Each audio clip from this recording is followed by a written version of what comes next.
Why does my house always stay cluttered? If that is a question you ask yourself, you are not alone, and that's what we're going to talk about today.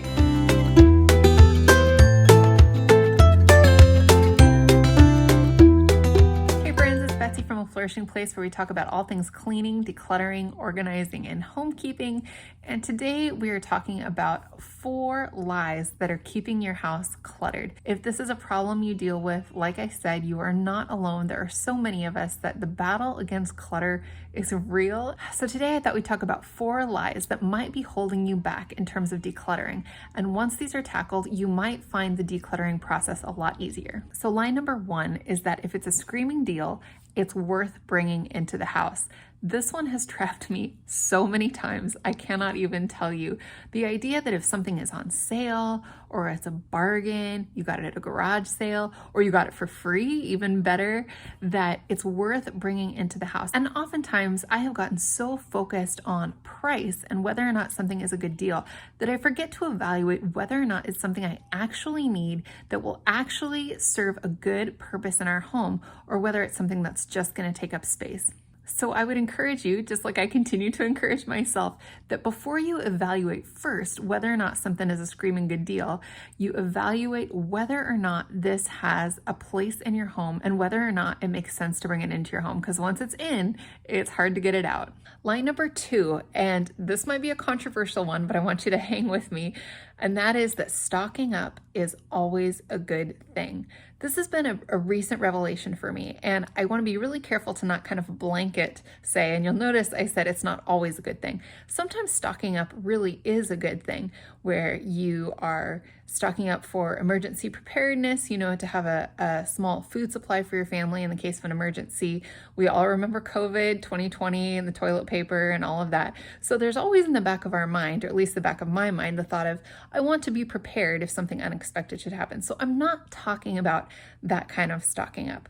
What I'm talking about is the stocking up where every time you see a sale, every time there's a BOGO deal, every time that you see something that you think, oh man, 1 would be good, but 3 would be better, that is the time to stop and consider, because everything that comes into your house takes up space. And it still costs money if it's on sale. And so I found that I had been getting into a habit of just always stocking up on stuff, always buying 1 more than I needed, 2 more than I needed. And sometimes that's really good, like I said, and sometimes there are situations where that really makes sense. You find a really good sale on a certain type of meat or something like that. But there are times when that stocking up mentality can be taken a little too far. At least for me, that was the case. And I found that I was eating up a lot of space in our home with the things that I was stocking up on. And worse yet, this is the big key, I was forgetting the things that I had stocked up on. I have no idea. You have no idea? I was not super organized in terms of keeping a inventory list, if you will, of the things that we had on hand. And so I would end up buying more of something, and then I would come home and I would look out on the shelf in the garage and I would see that we had 2 of those actually. And so I didn't need to spend grocery budget money that month on that particular item. And so this is very personal, very individual. Obviously, if you live rurally, or if you live in the city, or if you live in the suburbs, your amount of how much of different things you want to be stocked up on, it's going to vary. How often you shop, whether you do a big grocery shop every couple weeks, whether you shop once a month, whether you're doing something weekly, all of that plays into this. So again, I'm not trying to give a blanket like stocking up is never a good thing. But for me, I have found that if I go a little too overboard on stocking up, pretty soon I'm feeling like the shelves are crowded and like I just don't have a good idea of what I have, so I'm not managing what I have really well.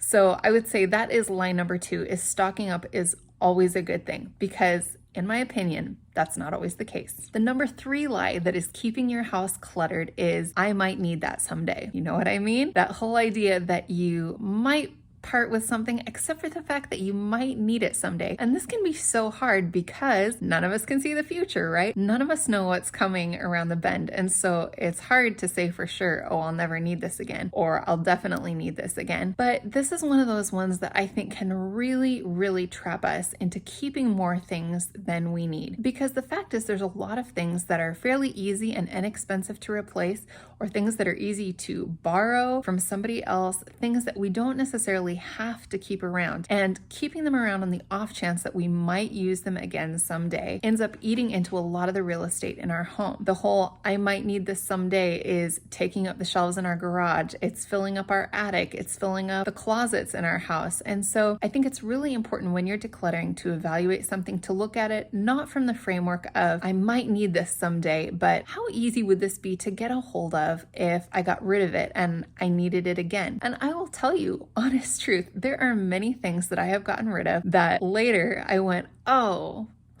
I decluttered that. I could have used it for this." But I am hard pressed to think of one thing where it was a situation that was impossible to remedy, where it was something that I wasn't able to borrow from somebody else, or something that I was able to replace very inexpensively. So that lie is pretty weak. And so I just would encourage you to really consider well that whole idea of "I might need this someday." Is that really true? And while it may be true, does that necessarily mean that you have to hold on to that particular thing? Guess not. The number 4 lie that I want to tackle in this video is it's so much work to declutter, right? We have all thought that. It is so much work to declutter. I don't want to declutter right now. It is so much work. I need to set aside a whole day. I need to set aside a weekend. It's just too much to dig into. And the fact is, it is work to declutter. And I do not want to dismiss that or diminish that at all. It is work to declutter, and it takes a lot of emotional energy, which a lot of times is why we shy away from it and why we procrastinate, because the emotional energy we expend when we declutter is no small thing. But I will say that we really do ourselves a disservice when we only confine decluttering to large marathon chunks of time rather than small sprints. You've heard it before, but I will say it again, and that is never underestimate the power of a quick declutter. This is why I love the Clean Mama cleaning routine. I've talked about that in several other videos. I'll link a couple below. But in the Clean Mama cleaning routine, she always has you declutter once a day. And when I first read that, when I was getting familiar with the routine, I was like, decluttering once a day? I'm like, that sounds so intense. But of course, in my mind, I was thinking decluttering, like marathon session decluttering.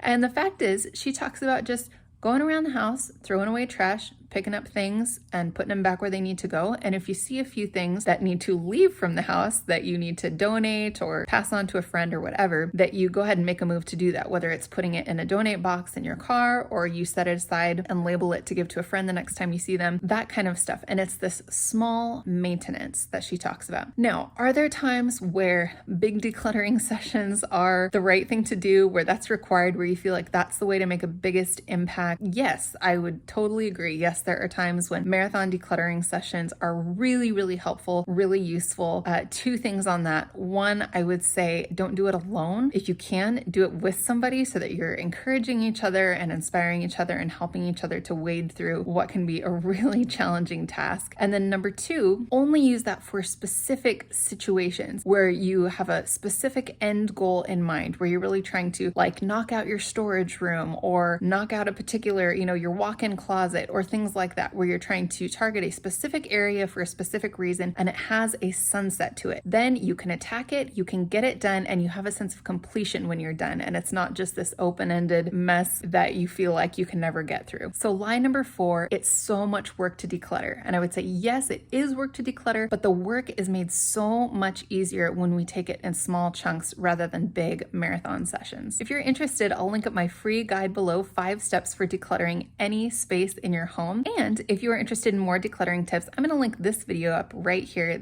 so you might find that interesting. I hope you're having a great day, and I'll see you in the next video. Bye.